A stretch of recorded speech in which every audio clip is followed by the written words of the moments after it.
The reserve list, one of the most controversial and heavily debated topics in Magic the Gathering. What is it? Why does it exist? Do we even need it anymore? These have been some of the biggest questions within the community since its creation. Let's talk MTG reserve list.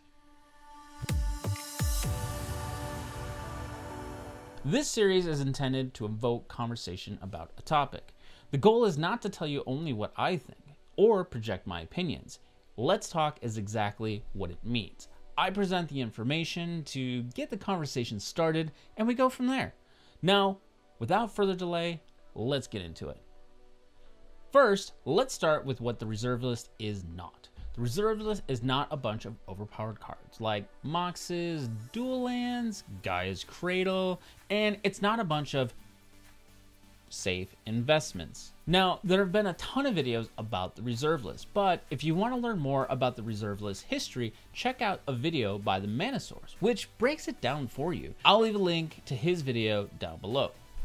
But Chris, what is the reserve list? The reserve list was first published in March of 1996, and it was last updated in 2010. The reserve list is a collection of cards that Wizards of the Coast promised not to reprint ever, and was designed to preserve collector's value on older Magic the Gathering cards after the mistake of printing Chronicles, which included many high-value cards.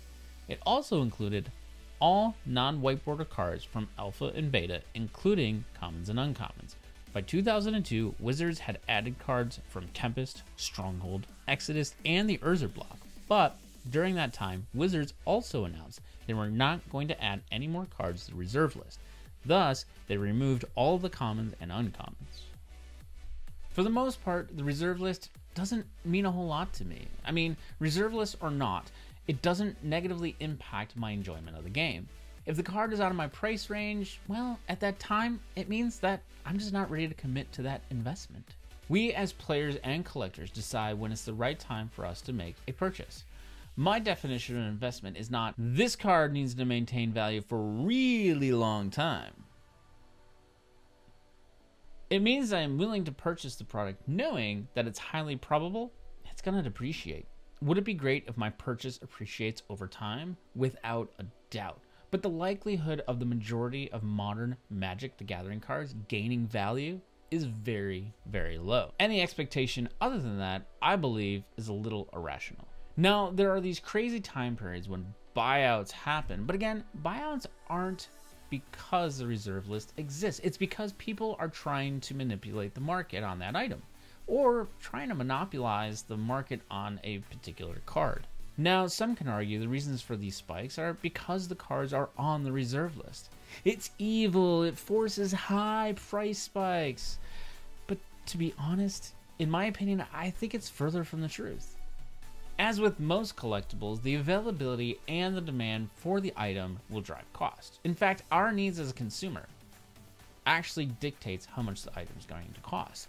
The more money consumers are willing to shell out or pay for a product or an item is, well, sets the price of said item. I mean, that's just the way it is. Sometimes I think we forget that this is a collectible card game.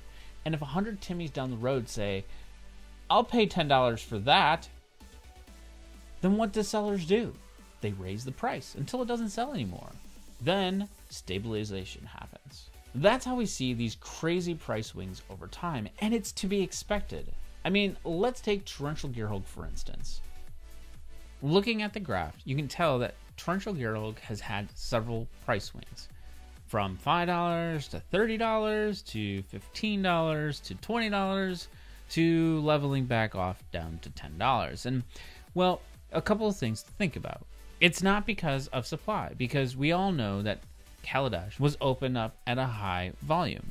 Now, this is a perfect example of where the market, or demand, was driving cost of the card. When new sets came out, or finally found a foothold in the meta, the price of the card shot way up. Now, again, this is only one example, and it's a very, very basic one at that. But this drives home the theory, the idea, the possibility that it may not necessarily be the reserve list that drives the cost. It's more about what people are willing to pay for the card. To be clear, I'm not saying that Torrential Gearhulk compares to, say, Gaia's Cradle. It's not close. Now, you may be asking, where is he going with this? Isn't this about the reserve list? It is. But to understand the reserve list debate, we also need to zoom out and use the wide angle lens to see the bigger picture. Beta Sedgetroll is a card that is on the reserve list and is currently valued at $250. Another card that comes to mind, which also sees almost no play, is Legends Cavern of Despair, and it's at $45. Should these cards be reprinted? Is there more of a demand for one or the other? Not really. Now, let's look at a few other cards and zoom out a little further. Mirror Universe is currently priced at $450. Gaia's Cradle is also $450. Is Mirror Universe equally popular as Gaia's Cradle? I don't think so. The reserve list almost defies logic when trying to explain supply and demand in some cases. For instance, let's talk about a card that isn't on the reserve list. Land War Elves. Why does Alpha Land War Elves cost upwards of $150 while the most recent promo is $10? And other printings can be snagged up for 10 cents a piece. In this case, it's the demand for having Alpha Land War Elves for Vintage or Legacy, and the fact that the supply is so low. When discussing the reserve list, it's reasonable to say that it could be abolished. The challenge here is it could actually do more damage than good overall. Longtime collectors of Magic the Gathering could stand to lose a lot of money, which means Wizards could lose many of their longtime fans of the game. It's also safe to say that the reserve list negatively impacts those casual players of Commander, Legacy, and Vintage formats. But it's not like casual players don't have options. You can buy proxies, or you can print up cards on your own and sleeve them up to play. Nothing about the casual side of the game requires you to have real versions of these cards. Here, I have printed up a $26,000 vintage deck to have fun with my kids, so they can learn how to play the game, using the same cards I did when I was growing up 25 years ago. In fact, the only time that you're required to have the real physical cards is sanction events. Which leads me to some questions I must ask you. Do you feel that playing a format in a sanction event is, well, a commitment? Because I do. Preparations for a tournament properly is a long and an expensive process. I mean, you go into it with those expectations. You have entry fees, deck sleeves, travel, and all the other expenses that go along with it. It's just part of it. Formats like Vintage and Legacy, are they expensive to get into? Absolutely. When most Legacy decks are as much as a house payment, or Vintage decks are as much as a car. There is a challenge there in getting cards for a deck. But let's for a moment understand that a hobby is an activity done regularly in one's leisure time for pleasure. Much like golf, you can spend $5,000, $8,000 on some clubs, some classes, some time at the driving range just to get good at the game. But like Magic, to be good and play tournaments, it takes a huge amount of time, money, and investment. One of the parallels that golf shares with Magic is you can get into the core of the game and start playing for typically less than $150, a fraction of the cost. But know that if you start enjoying your hobby and wanting to take it to the next level and taking it seriously, I mean, you can invest time and money to achieve your goals. Now, I know what you're saying.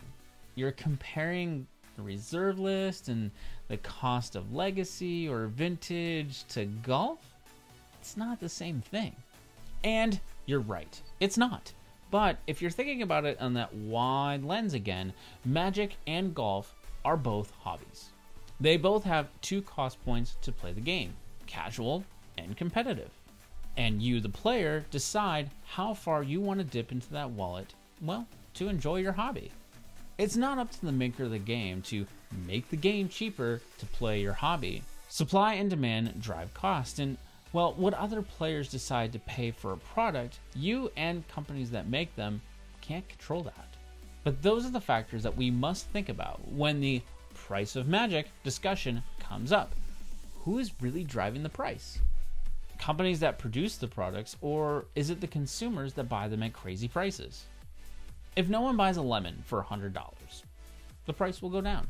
Reserve list or not, if the demand for the card is there and the people will pay $450 for that card, it's only logical that when the players outstretch supply, the cost will go up. When the demand is no longer there, then at some point, the cost of an item will go down. It's the natural ebbs and flows of supply and demand. The reserve list is a very complicated and controversial subject to talk about, but if you gain anything from this video, is that even if a card is on the reserve list, it doesn't mean that the card is playable. If the reserve list was abolished, it doesn't guarantee that Wizards would reprint those cards. For instance, circling back to good old Sedge Troll, that card has no business being reprinted. So what's your take? Let's discuss in the comments section below. Until next time, I bid you farewell.